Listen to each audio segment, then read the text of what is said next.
Hello everyone, welcome back to my channel. So बच्चों, आज की इस वीडियो में हम क्लास 6 की इंग्लिश सब्जेक्ट से वर्कशीट नंबर 23 करेंगे, जो कि आपकी 27 सितंबर की वर्कशीट है।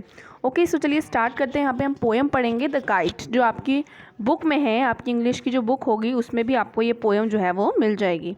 सो चलिए शुरू करते हैं। Read the poem below and fill in the blanks on the adjacent side to the corresponding stanzas.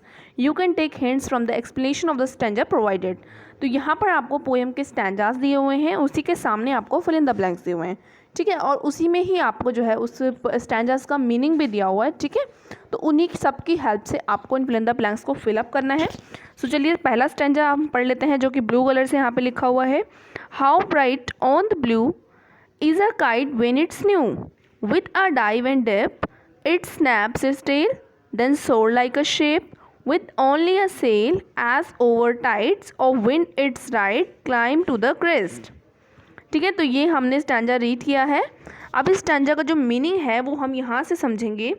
A new kite look bright in the sky as it dip and dive. तो जब पतंग जो है वो नीले आसमान में उड़ती है, ठीक है, एकदम चमकती हुई नज़र आती है क्योंकि वो एकदम न्यू होती है। तो it pull it strings and flies like a ship on the waves. तो जब हम उसके स्ट्रिंग को यानी धागे को, पतंग के धागे को जब हम खींचते हैं तो ऐसा लगता है जैसे कोई जहाज होता है ना, समुद्र में वेव लेता है, ऐसे वो हमें पतंग नज़र आती है। The wind help it ride and reach the maximum height in the sky. और जो हवा होती है वो उस पतंग को जो है ऊपर उड़ने में मदद करती है, साथ ही में वो आसमान में सबसे मैक्सिमम हाइट तक भी पहुंचाने में मदद करती है। ठीक है, तो आपने स्टैंजा का मीनिंग पढ़ लिया। तो इस स्टैंजा का मीनिंग भी आपको सामने यहीं दिया हुआ था।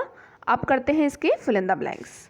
तो फिल इन द ब्लैंक्स भी आपको बहुत सिंपल लगेंगे। अगर आपको ये समझ में आया है तो देख सकते हो, आप सभी यहाँ पे आपको हिंट भी दी हुई है साथ में। तो फर्स्ट ए पार्ट में, ए ब्लैंक में आपको भरना है the blue in the first line refer to. तो फर्स्ट लाइन में जो ब्लू वर्ड था उसका लाइन का मीनिंग क्या बन रहा था? तो ब्लू कलर का क्या था? आपकी स्काई थी। ठीक है, ब्लू कलर का क्या होता है? स्काई होता है। तो यहाँ पे आपको स्काई लिख देना है, तो यहाँ पे स्काई हो जाएगा। बी पार्ट में देखो, tides of wind means the, tides of wind का क्या मतलब है? सेलिंग शिप या फिर विंड करंट्स। ठीक है, तो इसका मतलब होगा विंड करंट्स।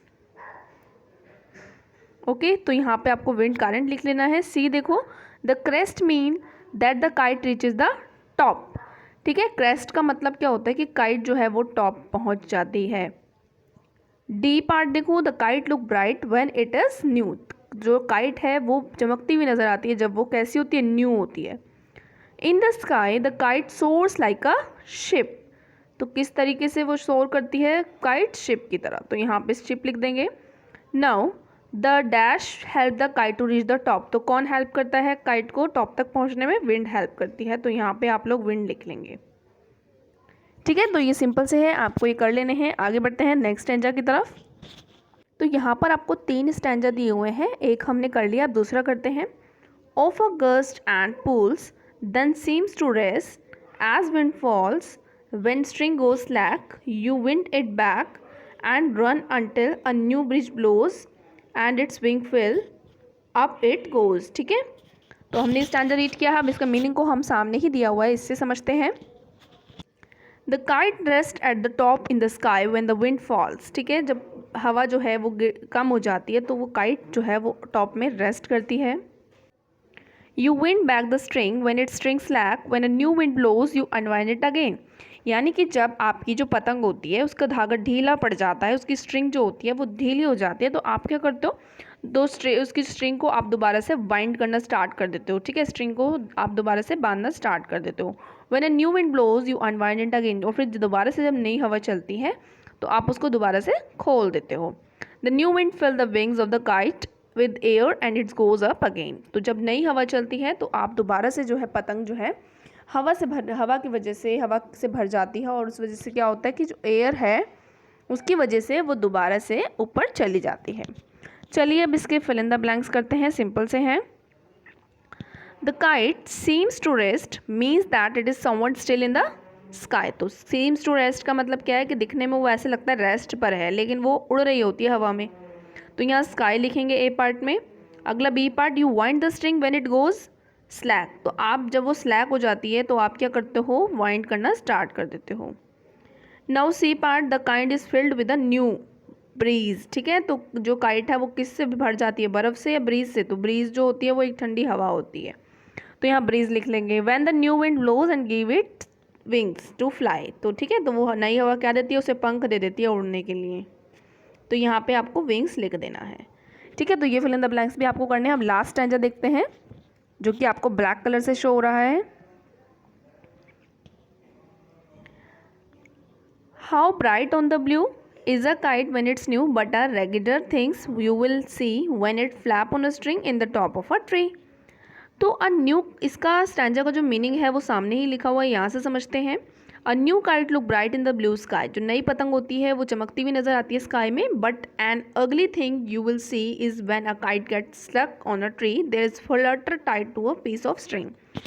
तो क्या होता है कि जब आपकी पतंग जो है पेड़ में अटक जाती है तो क्या होता है, तो वो एकदम ख़राब हो जाती है, ठीक है। तो अगर धागा उसका टूट जाता है, वो उसमें पेड़ में अटक जाती है, तो उस वजह से क्या होता है, वो एकदम फटी हुई एकदम बुरी हालत में हो जाती है। चलिए इसके फिल इन द ब्लैंक्स भरते हैं। The kite is struggling on the top of a tree. The opposite of top क्या होगा, बॉटम होगा, ठीक है। तो ये भी सिंपल था, इसको भी भर लीजिएगा। अब देखते हैं आगे। Now let's colour the picture below following the instruction provided in the statement. तो यहाँ पे एक स्टेटमेंट है, उसमें इंस्ट्रक्शंस लिखे हुए हैं, उसकी हेल्प से आपको इस लड़की में कलर भरना है। जो गर्ल आपको पतंग उड़ाती हुई नजर आ रही है ना, इसमें कलर भरना है। तो इसमें लिखा हुआ है कि द काइट इज़ ब्लू, आपको काइट को ब्लू कलर से फिल करना है, ठीक है। तो आपको क्या करना है, काइट को ब्लू कलर से फिल करना है। The girl has a black hair, लड़की के जो बाल हैं गर्ल के वो ब्लैक से करने हैं। The girl is wearing red skirt, लड़की ने रेड कलर की स्कर्ट पहनी हुई है, तो उसको स्कर्ट में आपने रेड कलर करना है। एंड येलो टॉप, और उसके टॉप में आपने येलो कलर करना है। The tail of the kite is green, जो टेल है काइट की उसको आपने ग्रीन से करना है। And the girl is wearing brown shoes, और लड़की ने ब्राउन कलर के शूज़ पहने हुए, तो शूज़ में आपने ब्राउन कलर कर देना है। तो इस तरीके से आपको जो कलर इन्होंने बोला है वही आपको फिलअप करना है। तो यही था आज की वीडियो में, बहुत सिंपल सी वीडियो थी। मिलते हैं नेक्स्ट वीडियो में, तब तक के लिए बाय बाय।